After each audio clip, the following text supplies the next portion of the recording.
Welcome, everyone. I'd like to call tonight's public hearing meeting for ordinance 2024-43, modifying local income tax rates, to order for this day, Monday, October 7th, 2024, here in the Monroe County Council hearing in the Nat U. Hill Room, the Monroe County Courthouse. I want to note for the record, here in person, we have Councilor Iverson, Councilor Wiltz, Councilor Crossley, Councilor McKim, and I'm Councilor Trent Deckard. Via Teams, we have Councilor Marty Hawk. Councilor Munson is absent. Okay, with that noted, let's move on to item number 2, adoption of agenda. Does any councilor wish to amend tonight's agenda? I have one I'll offer from the chair, but I want to go to you all first. None. Seeing none. Councilors, I would ask unanimous consent that we add council discussion as item 7. It was left off as a slight Scrivener's error I did not catch. So if there's any objection to that, please let me know.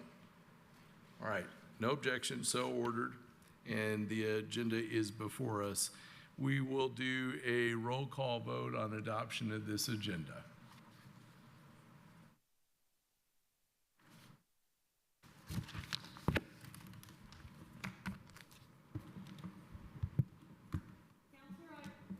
Councilor Iverson? Yes. Councilor Hawk?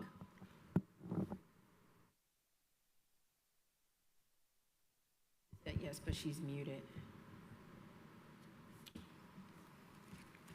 You're muted.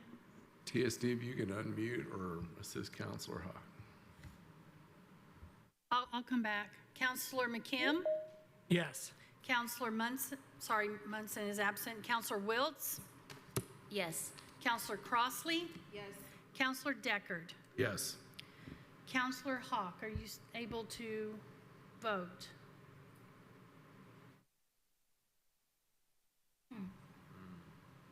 All right, we'll give it just a second. We'll just delay for a second here while we figure out what's going on.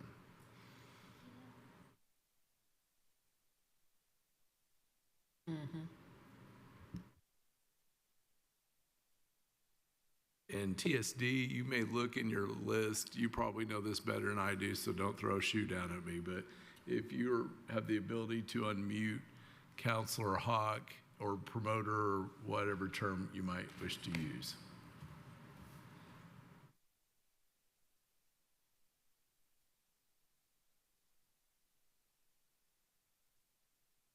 Okay, you got me now? We hear you, Councilor. Okay.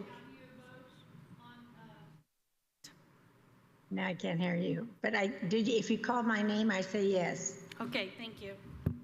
Okay, now I hear you. Okay. Agenda is adopted. All right, thank you very much. Next, we will go to item 3, which is a first reading of ordinance 2024-43. I'd like to have our legal counsel, Ms. Turner King, read that as she has done in the past, and I want to thank her in advance for that large public process that she engages in. By the way, if she gives out at some point, let us know. We'll pass it along to somebody else to finish it.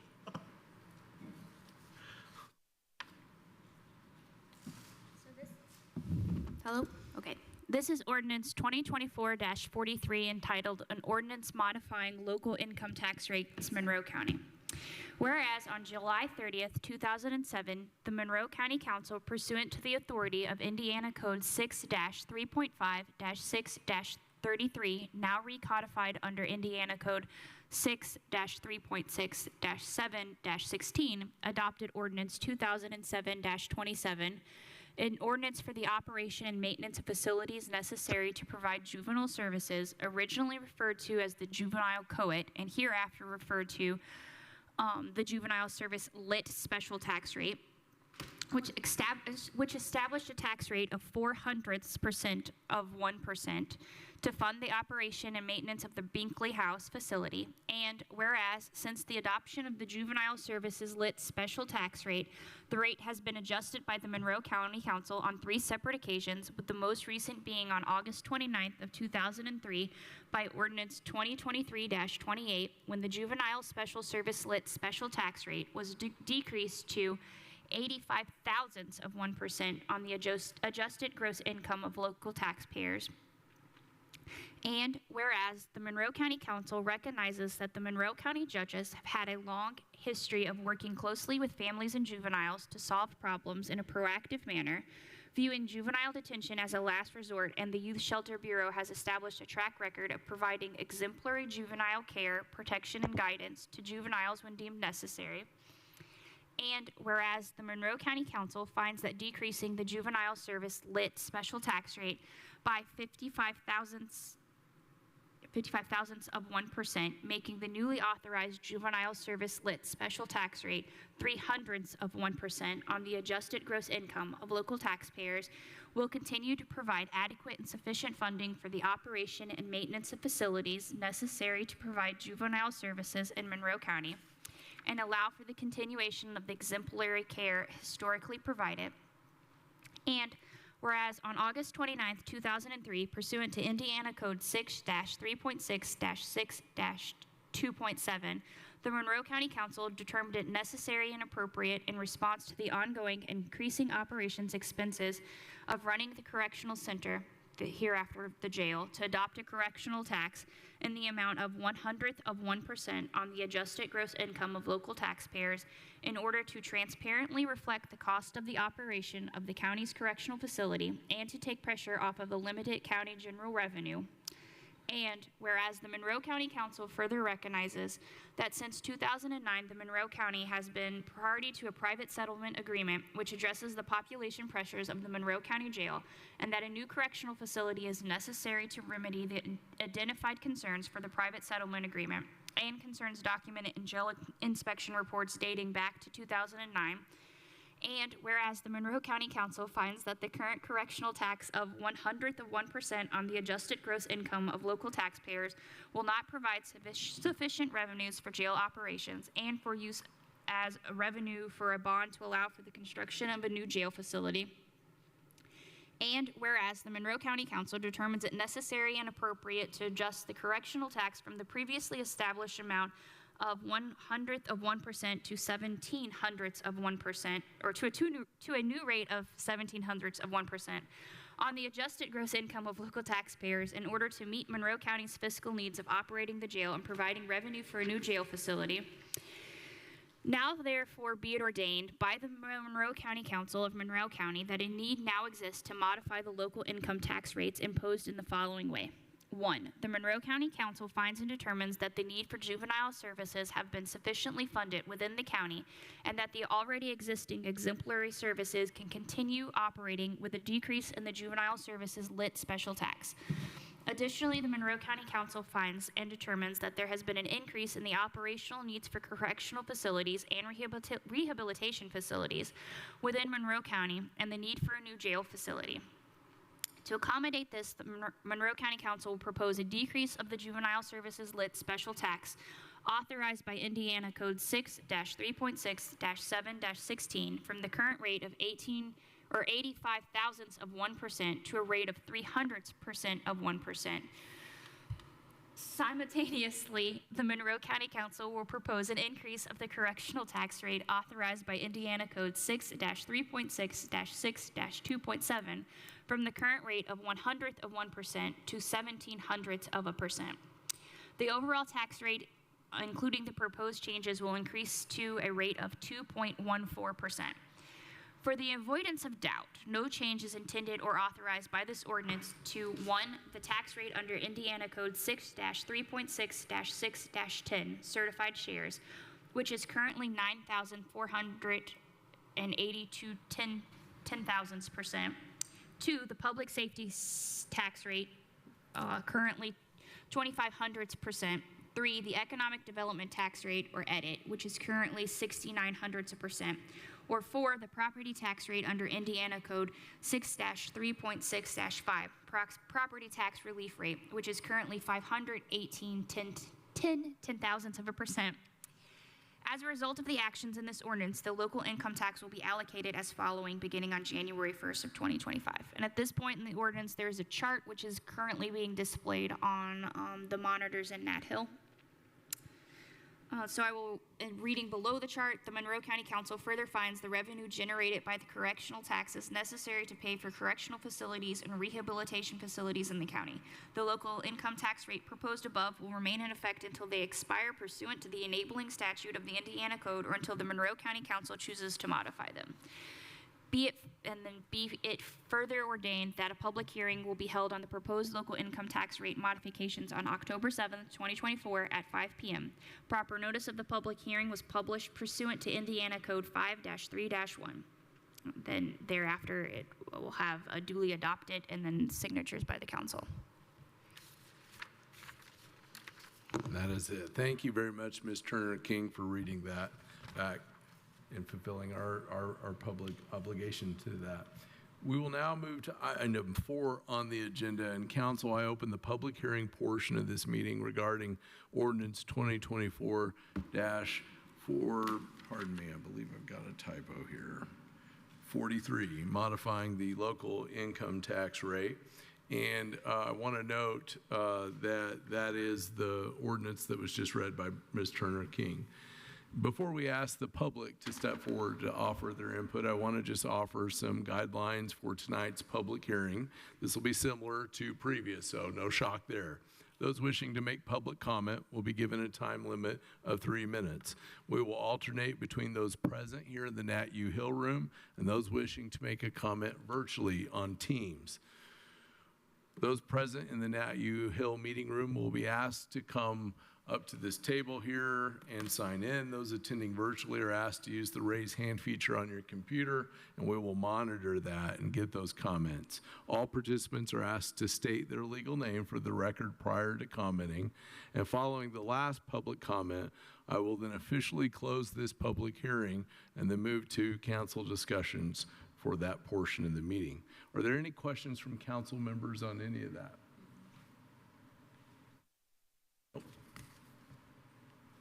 All right, seeing none, we'll go to public comment. If you wish to make public comment on this item, please come forward to the Nat U Hill or raise your hand on Teams, and we'll do it one at a time.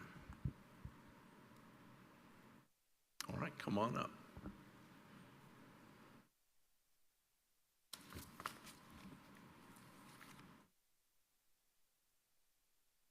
Hi, good evening.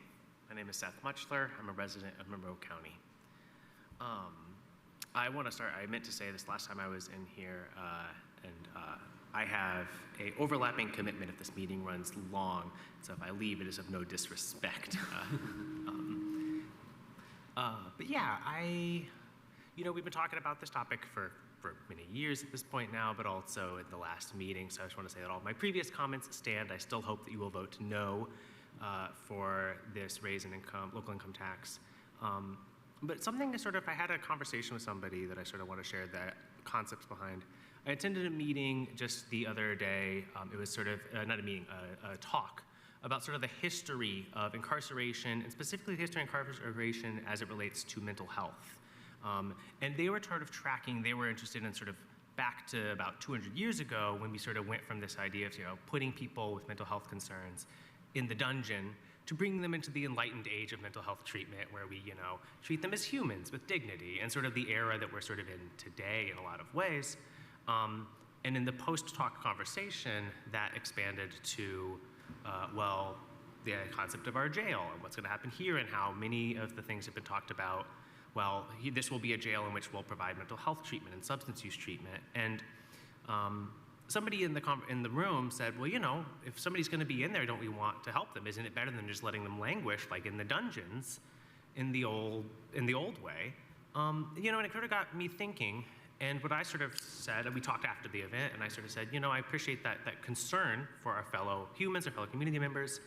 But I said, what I think I'm realizing this phrase is, I feel like it's really stopping short of a solution, Yes, the current model of putting people in a cell that is not shackles, on the wall with all these torture devices, it's objectively better than the dungeons of 200 years ago. But I also think that we don't have to consider the current model of a jail as like the terminal state of how we help our community members who need help.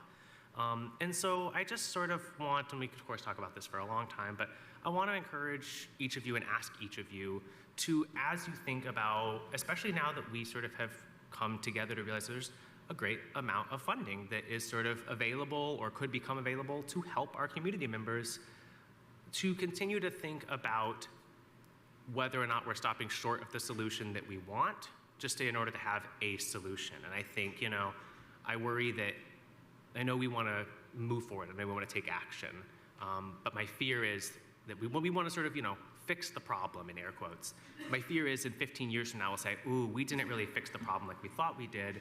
Whereas we have this opportunity now where I feel like we're at a turning point in our community where we could really take some action that will make substantive change in our community and in the lives of our community members. So thank you very much. Thank you.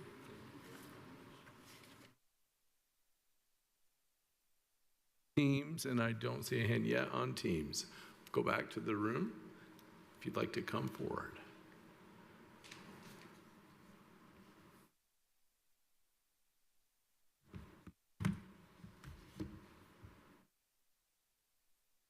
And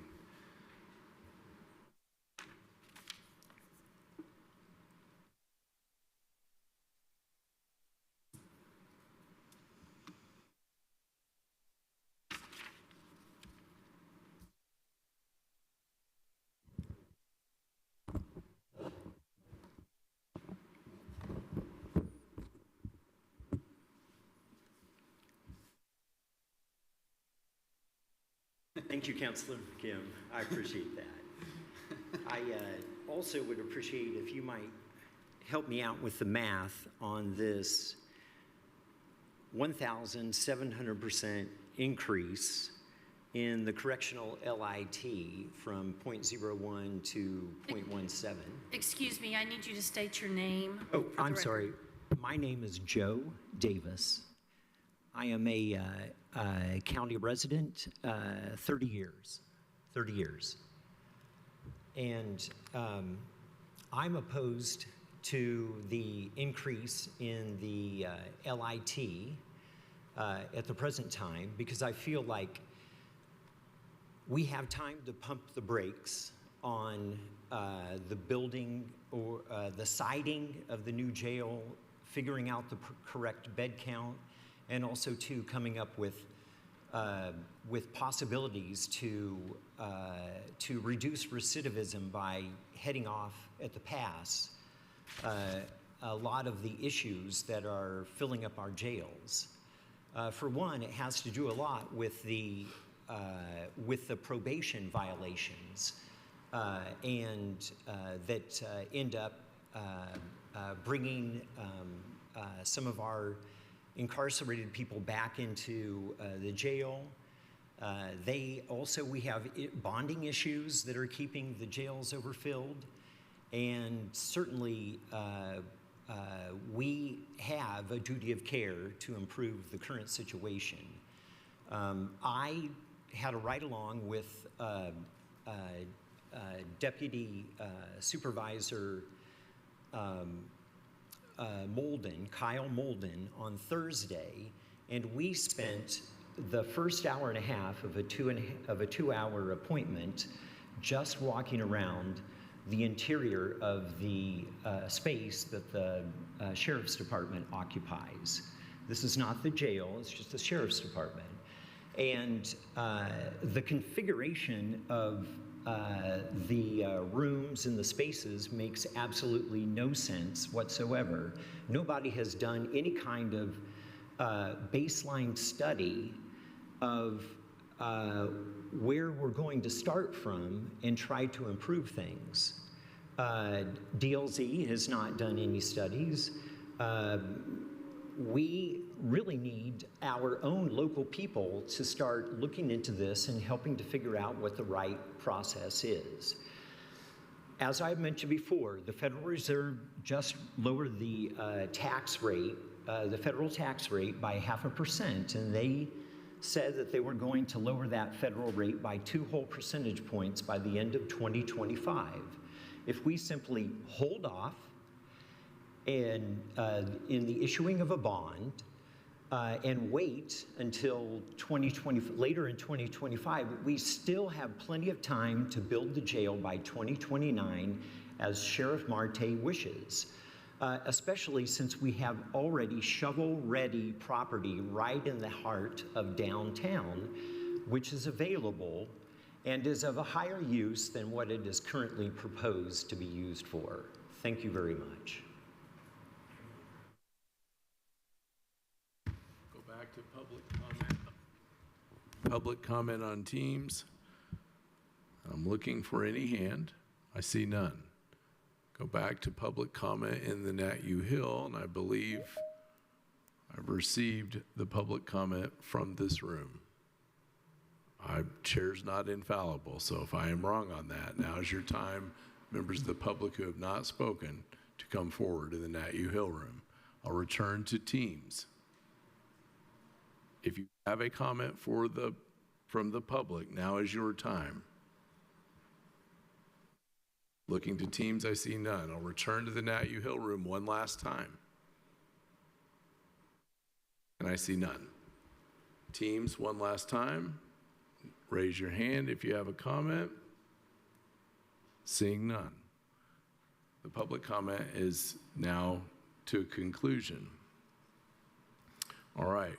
If there are no further public comments, and I read that there is not, the public hearing for ordinance 2024-43, modifying local income tax rates, is now closed. We will move now to item 7 on the agenda, which is potential for council discussion, and we left that off the original agenda but added it at the start of this meeting.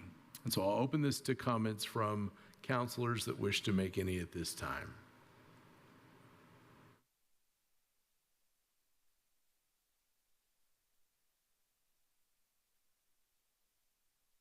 All right, I'm seeing no comments yet, or Councilor McKim. Yeah, I wanted to, I wish I had had the calculations right in front of me, but I'll definitely have them by tomorrow. I think the question was raised on the percentage increase of income tax that this would represent. When I last did the calculations, I believe it came out to around 5% overall of the local income tax, because as we all know, the local income tax is actually made up of a whole bunch of different rates. The jail tax rate so far has barely even been used. We established it last year at pretty much the minimum. In fact, it probably is the absolute minimum we could have adopted, simply to relieve a little bit of pressure on the general fund. So it's not really a particularly relevant statistic, I think, to cite the increase in that particular component of the income tax. I think the overall increase in the income tax is probably what's more relevant to the taxpayer. And like I said, I'll have the exact number for tomorrow's meeting, but I seem to remember when I did it before, it's first approximation, it would be a 5% increase in the county portion of the income tax that a taxpayer pays. I don't know, Bree, you haven't done the math recently either. Okay, sorry. Okay, so my 5.5% was essentially, thank you very much. That's what I remember having come up with. Right. Thank you, Councilor McGinn. Councilor Wiltz. Yeah, I guess I just want to, first of all, acknowledge and thank the members of the public who made comment. They've been consistent and dedicated to the cause, and I appreciate that. It takes a lot of time. And I want you to also know that you are heard.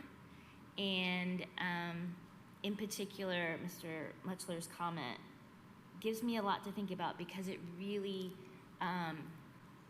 it hit with something I've been saying and mulling over for the past couple of weeks about this exact situation, which is when we started out these conversations, I felt like we were ready to think outside the box. And as we've moved forward, we've just gotten closer and closer and then jumped right back in that box. And yes, we are going to make things better. But I can't help but feel like there is just an inevitable sense of disappointment around what could have been. And I hope that as council and commissioners and all of those involved we don't think we're finished. And and that we continue to push our community and ourselves toward possibilities rather than inevitabilities when it comes to this project. Thanks. Thank you, Councilor Wiltz. Councilor Hawk.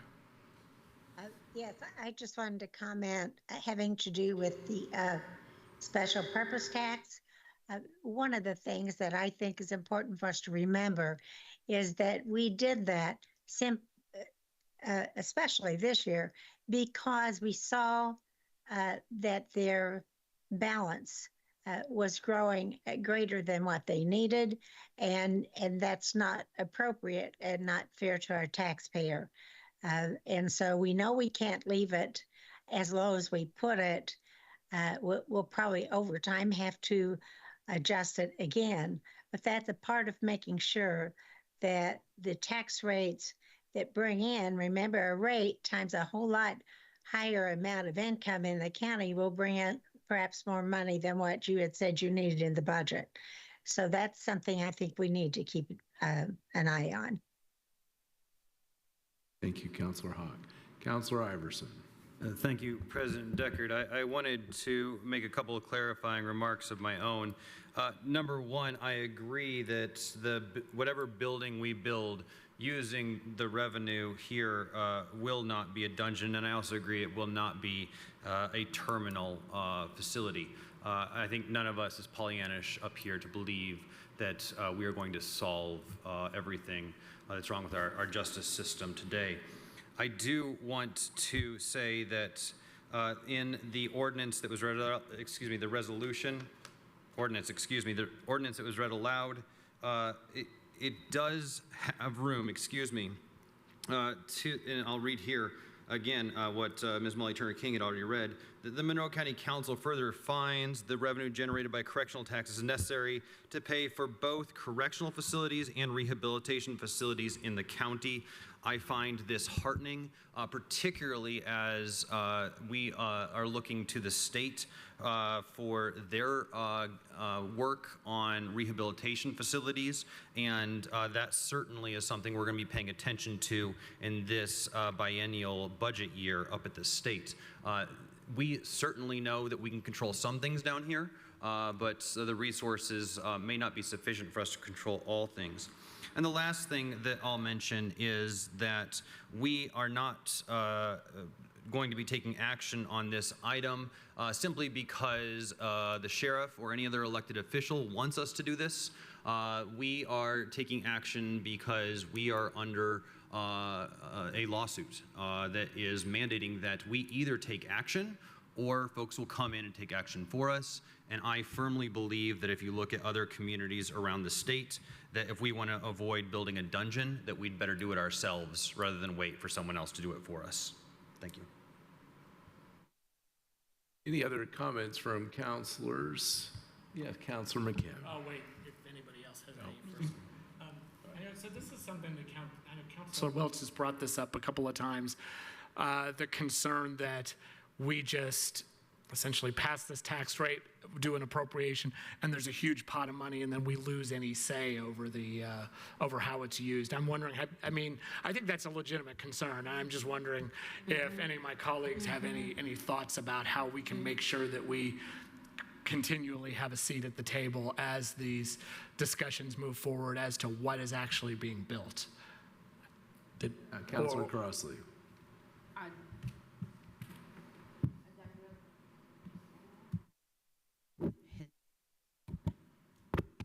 Is this thing on? Okay. So yeah, I definitely have the same kind of concern, and as the fiscal body, I think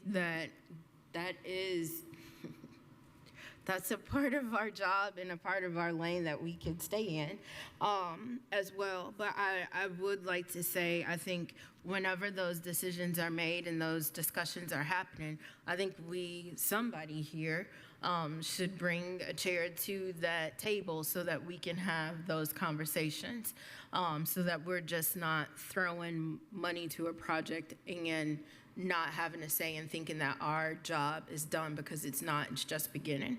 So we are very much, what we do, as I said many times before, we're setting ourselves up for either success or failure. And I don't think any of us want our names on something that fails.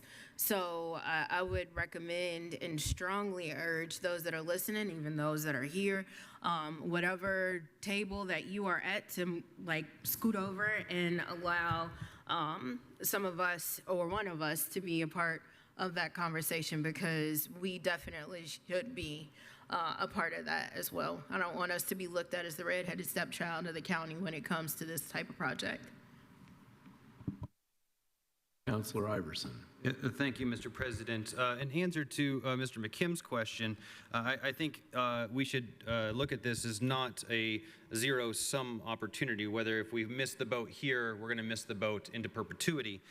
Rather, I would encourage those in the public to look at the report that DLZ had written. I think it's gone on 2 years now, where they lay out the different phases of what's going to happen here. And I think in each phase, we're going to have an opportunity to provide input as council members. And I think as council, we should encourage those involved to give updates to council, that we can have input and knowledge into what is happening. Today, I am encouraged that two such individuals that could potentially give an update are here in the room, and a third is watching.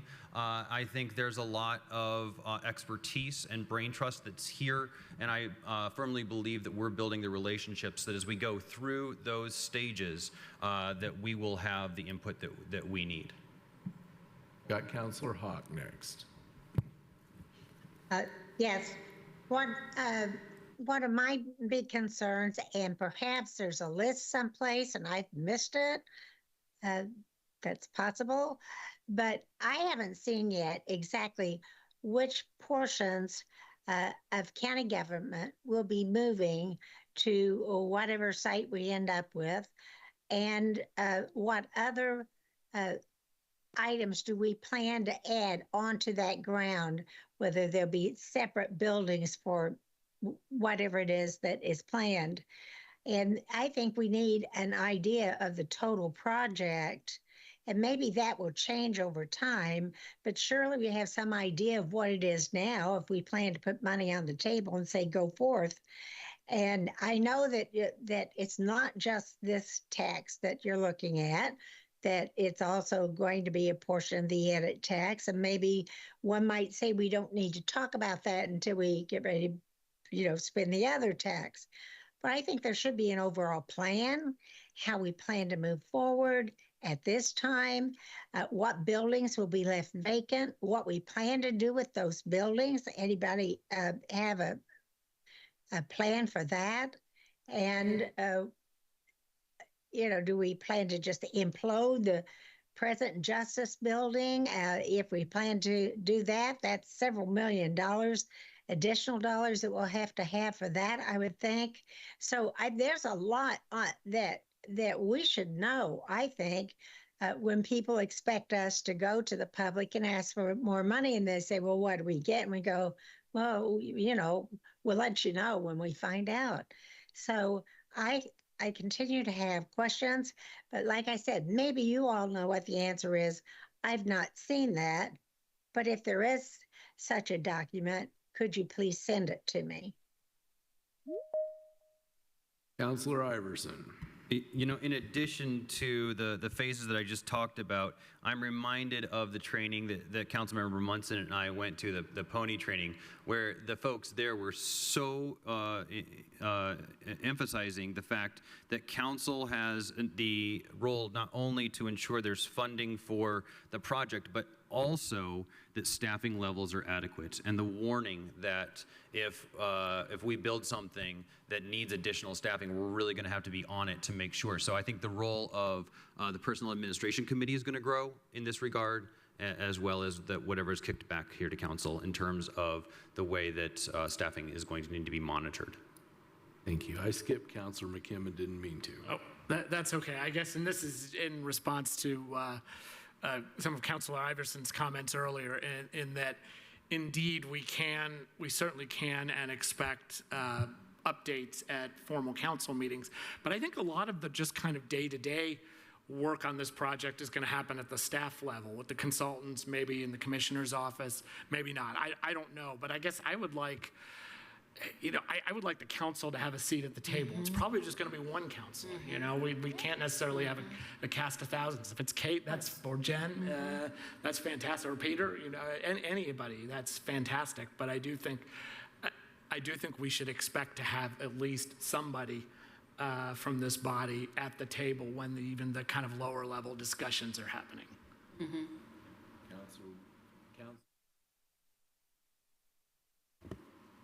Thanks. I just want to kind of build on that. It's not that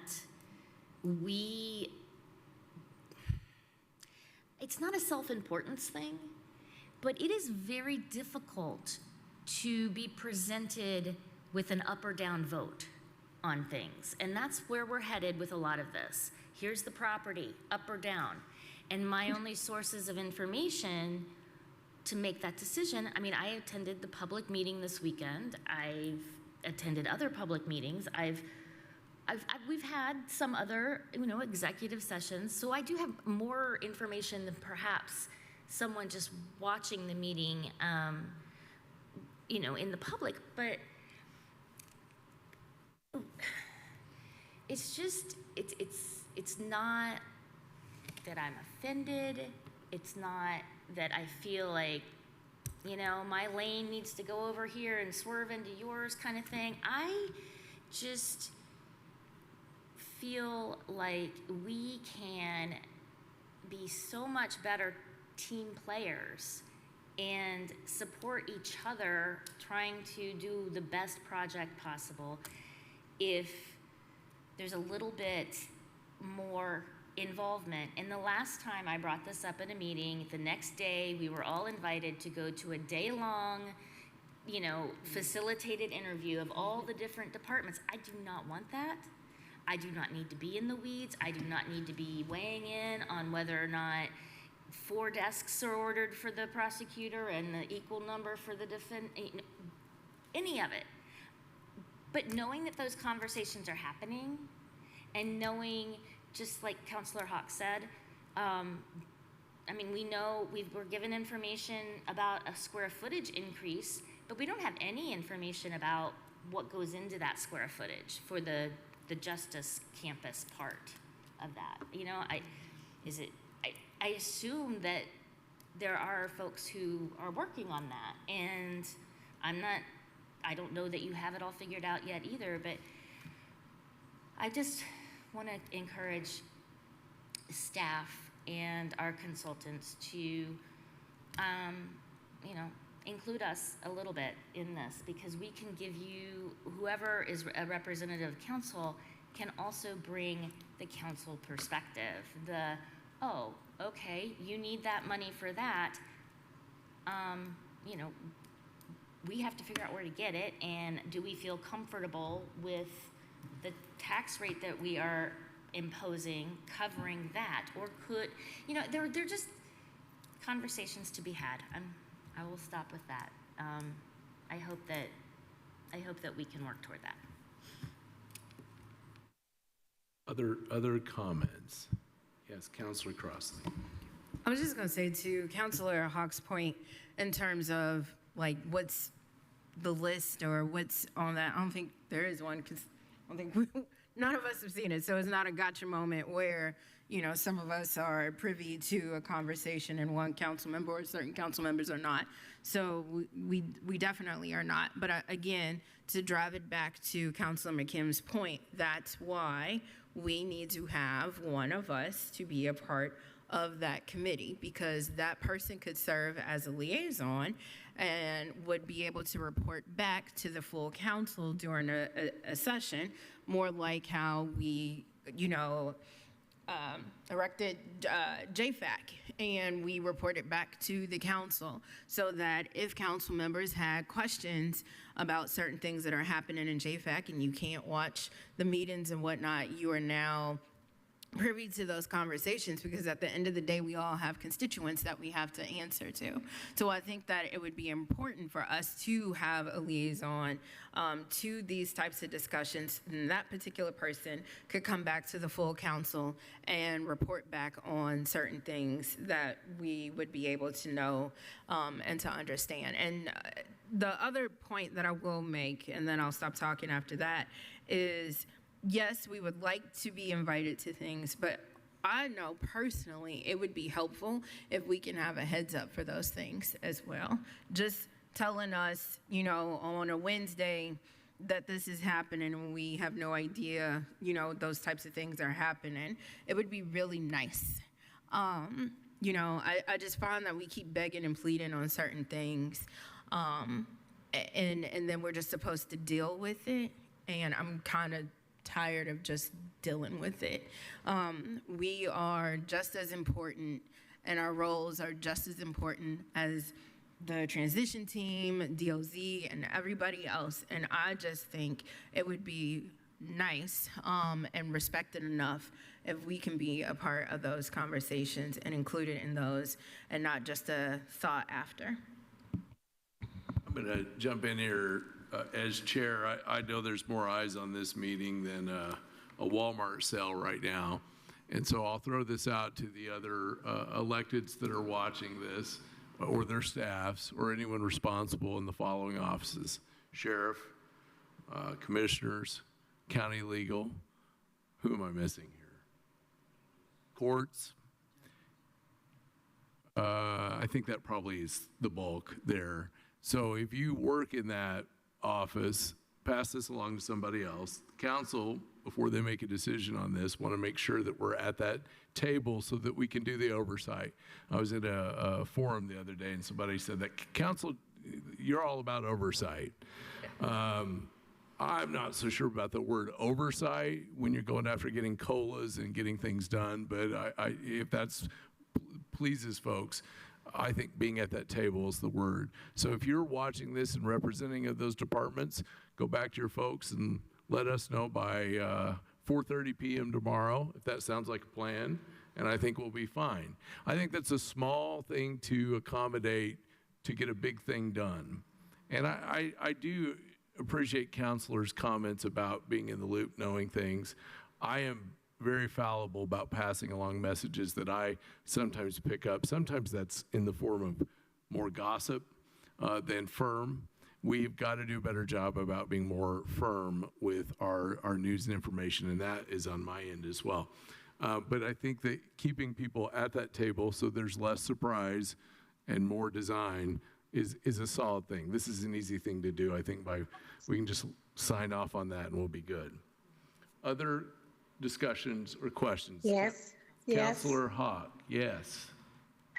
Yes, at the meeting yesterday at the Will Detmer Park, having to do with the vernal site, what I thought one of the encouraging things that happened at that meeting is that the mayor sent her government relations person. He's new to the job, so perhaps we had questions of him he might not have been prepared for, but he did indicate that the mayor sent the message that she wants to work with the county. And I'm thinking kudos.